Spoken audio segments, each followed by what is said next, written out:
The sun hung low over the dusty streets of Ouagadougou, casting the marketplace in molten gold. Shadows stretched long and thin across cracked pavement, twisting like fingers reaching for something just out of grasp. The air smelled of dry earth, fried peanuts, and the faint tang of smoke from evening fires. Through this ordinary chaos walked President Ibrahim Traoré, not in a sleek car, not behind walls of security, not with a retinue of sycophants, just him simple military fatigues. Boots scuffed from years of walking the same soil he vowed to protect. His eyes, sharp and patient, moved over the crowds, not as a ruler peering down from a pedestal, but as a son of this land, part of its heartbeat. And then he saw him, a man crouched on a tattered piece of cardboard at the edge of the market. Threadbare clothes clung to his frame, faded gray and streaked with dirt. His face weathered leather, etched deep with the maps of suffering and survival. In his hands, a tiny parcel wrapped in brown paper, a meal, likely his only one that day. But he wasn't eating it. Instead, carefully, deliberately, he broke it into small pieces and offered them to a pack of skeletal street dogs. Their ribs jutted sharply beneath matted fur, their eyes pools of hunger and hope, and this man with nothing to his name was giving them everything. The marketplace sounds faded, the vendors shouting prices, the children darting between stalls, the motorcycles rattling past it all became a soft hum. The world narrowed to this single act of quiet generosity. Ibrahim stopped, his breath caught, and he asked himself, what would he do? What would you do if you saw someone with nothing giving away their last meal? The creatures society had abandoned. Stay with me, because what happened next didn't just touch a man, it shook a nation. What Ibrahim Traoré did in that moment reminded the world of something nearly lost. What true leadership, true compassion, and true humanity really looked like. He had walked these streets 100 times before. He knew every corner, every familiar face, every nod of recognition when locals glimpsed their president among them. But today felt different. Something tugged at him, subtle as a whisper in a crowded room. The minute he stopped, it was around 6 in the evening. That sacred hour when the African sun softens the world into amber and gold. Women balanced baskets of vegetables on their heads. Men tinkered with motorcycles held together by ingenuity and hope. And children wove effortlessly through the chaos, innocence unbroken by hardship. Ibrahim had come unannounced, as he often did, refusing the bubble that so many leaders cocoon themselves in.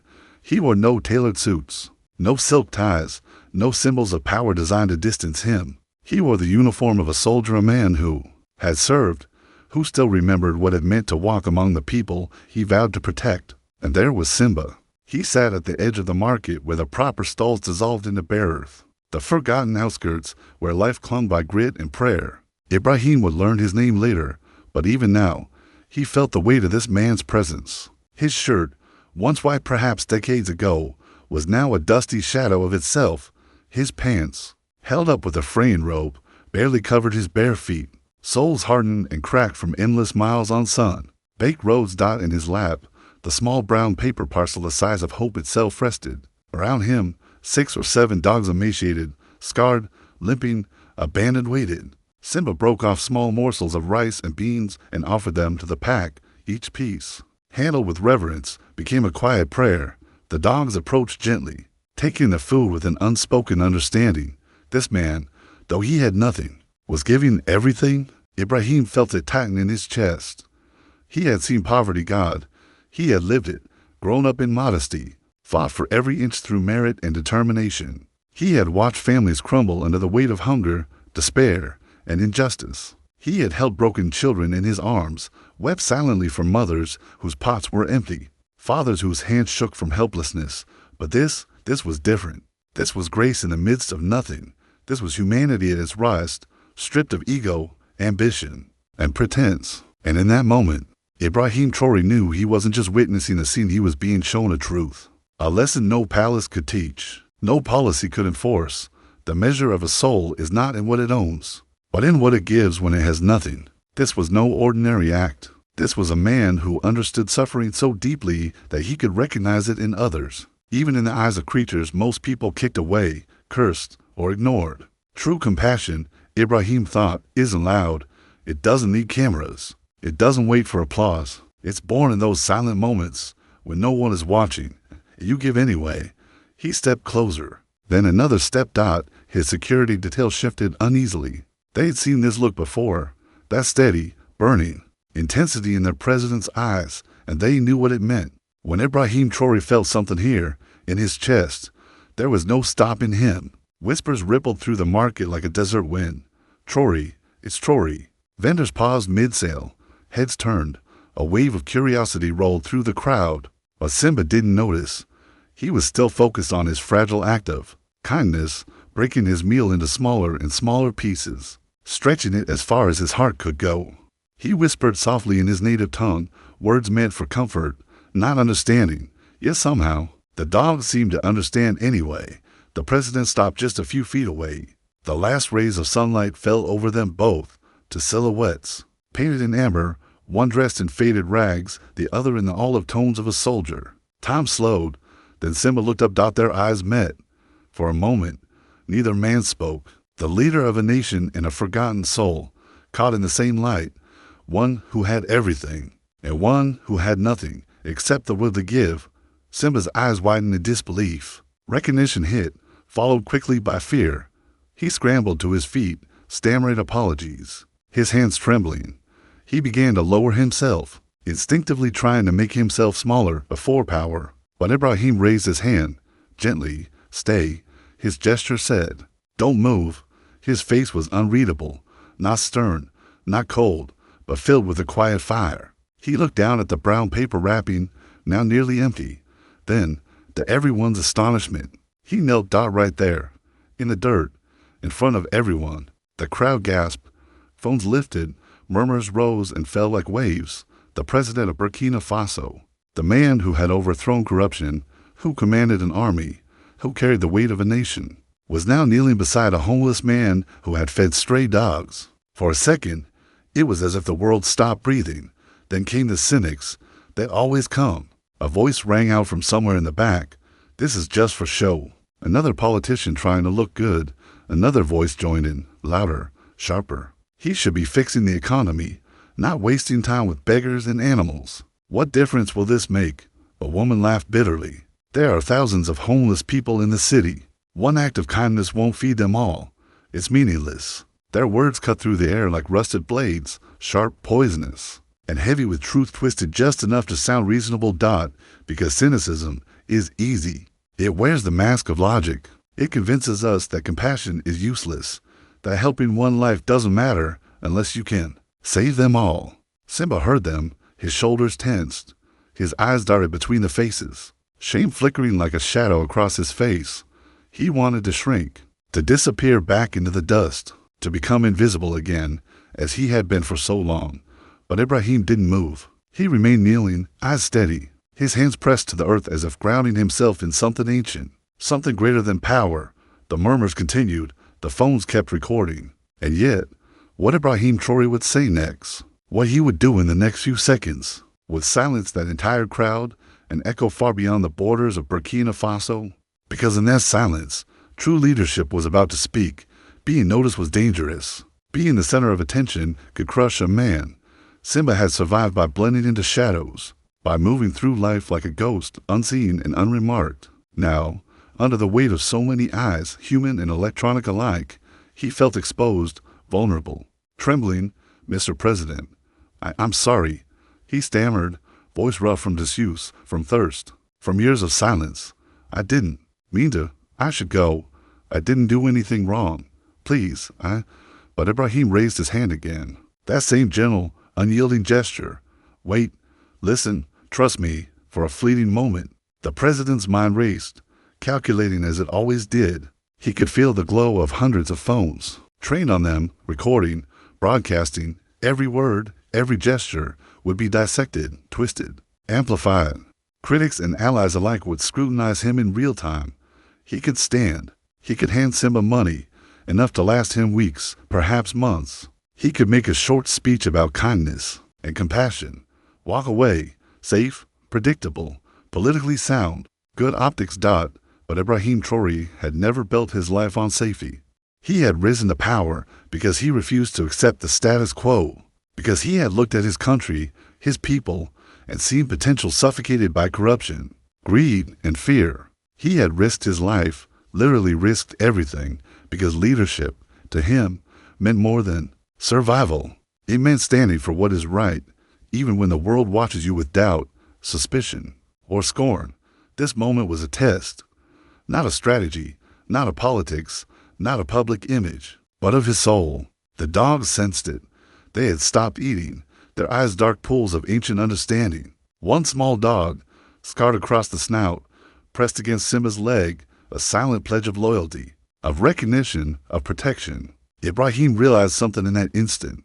The dog understood something most humans had forgotten that Simba had nothing to offer materially, no riches, no influence, no power, but he had something far greater, kindness, the courage to see suffering, to respond, even when there was nothing to gain and everything to lose. Ibrahim's voice finally cut through the murmurs, calm but commanding, rich with weight that refused to be ignored. "I see a man," he began, "eyes sweeping the marketplace, who has every reason to be bitter, every reason to be angry at the world, at God, at fate, every reason to focus only on himself, to let the world burn around him."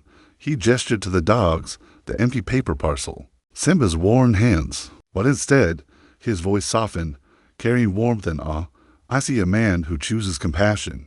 I see a man who understands that we are all connected, humans, animals, all of creation. I see a man who knows that your own hunger does not erase your responsibility to ease the hunger of others." A voice rang out from the edge of the crowd, sharp and skeptical. "That's easy for you to say. You're the president. You have everything." Ibrahim did not flinch. He did not raise his voice. He simply looked, his gaze steady, unyielding, and full of something that burned brighter than anger. "Truth. Yes," he said softly, letting the words stretch over the hushed crowd. "I have much, but it is not what I have that defines me.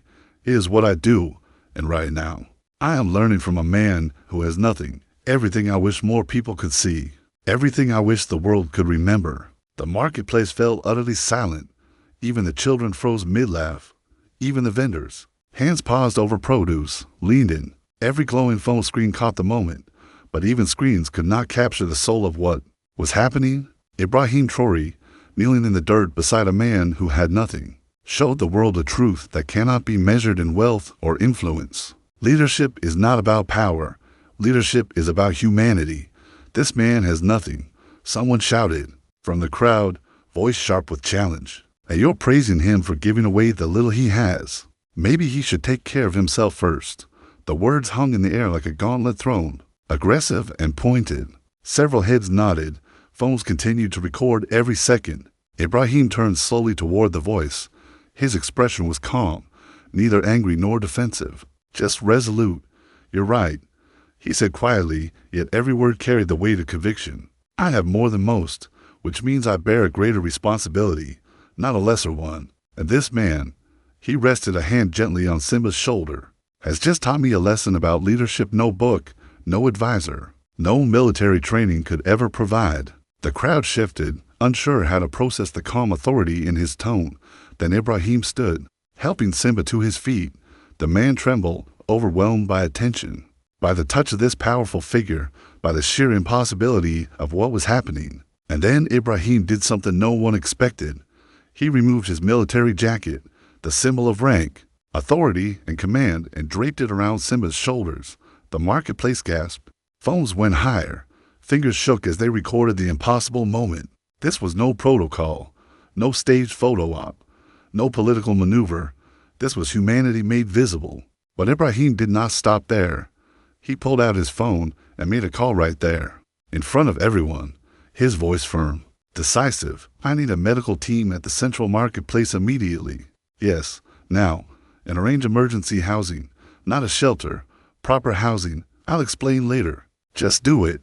He ended the call and turned back to Simba, whose face was a mixture of confusion, fear, and something dangerously close to hope. Hope was terrifying when you had spent your life learning to survive without it. "What's your name?" Ibrahim asked gently, switching to the language of the people, not the formal French estate. "Simba, sir, my name is Simba." His voice cracked, as though he hadn't said it aloud in years. "Simba, like the lion, my mother, she chose it.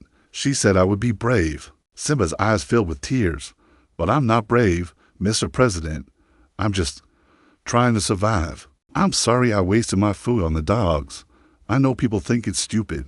I know I should have eaten it myself, but they were so hungry, and I couldn't." The words tumbled out in a torrent, years of guilt, shame, and loneliness pouring from a broken damned eye. Ibrahim shook his head, a small smile touching his lips. "Don't apologize ever. You did something that many people with full bellies and warm homes would never do. You saw suffering, and you responded. That's not waste. That is wisdom." He turned to the crowd, voice rising so everyone could hear. "This man," Ibrahim said, gesturing to Simba, "has shown us what Burkina Faso should be. Not a place where we step over those who suffer. Not a place where we hoard what we have while others starve. But a place where we recognize our shared humanity, where lifting others up does not pull us down, it elevates us all." A woman in the crowd, her face streaked with tears, called out, "What about the dogs? Will you help them too?" Some laughed nervously, unsure if she was serious or mocking. Ibrahim did not laugh. He looked at the 7 mangy, scarred, forgotten creatures and nodded slowly. "Yes," he said, "I will help them too." Another call was made, this time to the Director of Animal Services. "I'm sending you a location," he instructed. "Street dogs here need medical care and proper shelter. Make this a priority. And I want a funded, staff program established to care for street animals in Ouagadougou. They are part of our community. This ends now." The crowd had swelled to hundreds. The marketplace seemed to pause its ordinary life to witness what was unfolding. And slowly, something remarkable began to happen. The cynicism, the doubt, the whispered mockery. It crumbled like sand under steady water. Tears flowed openly now. Men wiped their eyes. Women clutched hands. Even some earlier critics stood, silent. Their expressions softened. Their hearts nudged awake. They were witnessing a rare truth. A leader who didn't just speak of values, but embodied them. A leader who didn't use power to dominate or impress, but to serve. They saw the radical act of affirming the most vulnerable, a homeless man, and a pack of street dogs, and declaring to the world, "You matter. Your suffering matters. Your existence has value." A military vehicle arrived. Medical personnel emerged, but Ibrahim waved them back. Gently, he ordered, "This man is to be treated with the same respect you would show me. Is that understood?" "Yes, Mr. President," came the obedient reply. Simba was examined, checked for vitals, nutrition, and general health. But even as the medical staff worked, the crowd didn't move. They were witnesses not only to care, but to the kind of leadership that changes hearts. And in that moment, under the fading amber light, everyone present, from the youngest child weaving through the stalls to the skeptical vendor wiping his brow, understood a truth that goes beyond politics, beyond ceremony, beyond power. Leadership is not measured by what you command. Leadership is measured by how deeply you care. The medical team quickly discovered what anyone could have predicted: severe malnutrition, dehydration, untreated infections, the accumulation of years without proper care. "He needs to be hospitalized." Immediately, the lead doctor reported quietly. "Then hospitalize him. Best facility in the city, and stay with him. I want daily reports on his condition," Ibrahim instructed, voice steady but commanding. Simba trembled violently, overwhelmed by the attention, the presence of trained medical professionals, and the sheer impossibility of what was happening. His hand found Ibrahim's, clutching it like a lifeline. "Why?" he whispered, voice breaking. "Why are you doing this? I'm nobody. I'm nothing." Ibrahim knelt again, gripping Simba's weathered hands in both of his. "You're wrong," he said gently but firmly. "You're not nobody. You're the man who taught a president what leadership really means. You're the man who reminded the nation what compassion looks like. From this day forward, your name, Simba the Lion, will be remembered."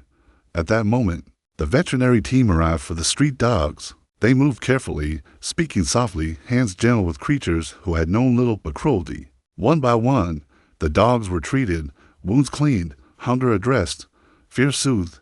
The smallest, scarred across its snout, kept glancing back at Simba as if afraid this dream might end. "They'll be cared for," Ibrahim assured him. "All of them. I give you my word." Simba, still wearing the president's jacket, was helped into the medical vehicle. Clutching the paper that had once held his meager meal, the crowd erupted, not in polite applause, but in chaotic, genuine emotion. Tears, prayers, shouts, cheers, and laughter blended into a wave of humanity. And then the world watched, Within hours, the footage went viral, not just Burkina Faso, but across Africa, then the globe. Millions of views became tens of millions, then hundreds of millions. The image of Ibrahim Traoré kneeling in the dust, draping his jacket over a homeless man, became an icon of modern African leadership.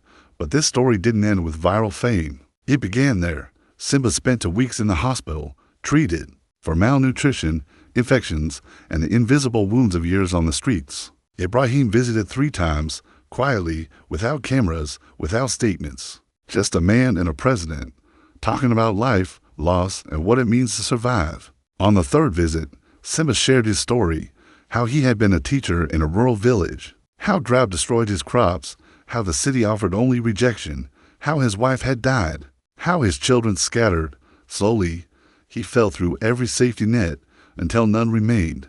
"I didn't become this by choice," Simba said, voice stronger. "Now, after proper care, but somewhere along the way, I decided that even if I had nothing else, I could still be kind.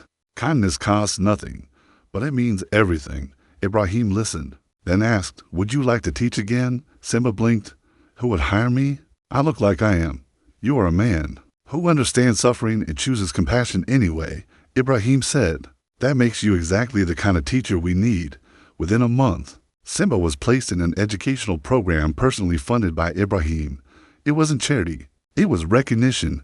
He received dignified housing and began teaching homeless youth, sharing literacy, life skills, and lessons learned from having nothing. The 7 dogs were rehabilitated and adopted, each finding loving homes. The smallest, scarred dog went with Simba himself. He named her Grace. But the ripple effect spread far beyond one man and 7 dogs. Ibrahim established the Simba Initiative, a national program addressing homelessness, hunger, and animal welfare. It provided job training, mental health services, and temporary housing, a real, actionable solution, and it inspired a movement. Other leaders began asking, if Burkina Faso can do this, if Ibrahim Traoré can see the humanity in a man feeding dogs, why can't we? Communities began organizing local versions of the initiative. Homeless populations were treated with dignity, animals with care. Slowly, compassion became contagious. A year later, Ibrahim held a public event. Simba stood beside him, healthy, confident, wearing clean clothes. The dogs, happy and thriving, sat with their adopted families. Ibrahim spoke simply, but powerfully. "A year ago, I met a man who had nothing, and he chose to share his last meal with creatures that could not repay him. That day, I learned that true leadership isn't measured by power or title. It is measured by what you do with your power when no one is watching, when there's nothing to gain, except the knowledge that you eased someone's suffering." He turned to Simba. "This man, Simba the lion, has taught a nation about courage. Not the courage of battle, but the courage of compassion, the courage to remain human, even when life strips everything away." Simba stepped forward, taking the microphone with trembling hands. "I didn't do anything special," he said. "I just did what anyone should do. I saw suffering, and I responded. That's not heroism, that's just being human." The crowd erupted, applause, tears. A collective understanding that something fundamental had shifted. Millions of people were inspired. Millions more began asking, "What can I do? How can I help?" Simba's act, simple yet profound, had cracked open a door society had kept tightly closed, revealing a world where kindness, courage, and shared humanity could thrive. International media read the story. Documentaries, books, and interviews spread the message. But for Ibrahim Traoré, the true victory was far simpler. One moment of genuine attention. One choice to kneel beside someone society discarded can ripple outward to transform lives, communities, and even nations. Hope does not come from grand movements alone. It comes from small, courageous acts. A man feeding dogs, a president noticing, a community choosing compassion. That day in the marketplace was sacred, not because a president showed kindness, though that mattered, not because a homeless man was helped, though that changed his life, but because millions of hearts witnessed it and thought, maybe I can do that too. Maybe I can see suffering and respond. Maybe I can be a little more like Simba. Maybe I can be a little more like Ibrahim. And in those millions of choices, the world became a little more human, a little kinder, a little whole. That is the legacy. That is the lesson. That is why this story will never be forgotten. You don't need a title, money, or power to make a difference. You only need to be human, fully, courageously, compassionately human, like Simba the lion, who shared his last meal with the forgotten dogs of Wagadu, like Ibrahim Traoré, who chose to kneel in the dust and lift the world, one person at a time. Until next time, stay compassionate, stay engaged, and never forget, you have the power to change someone's world.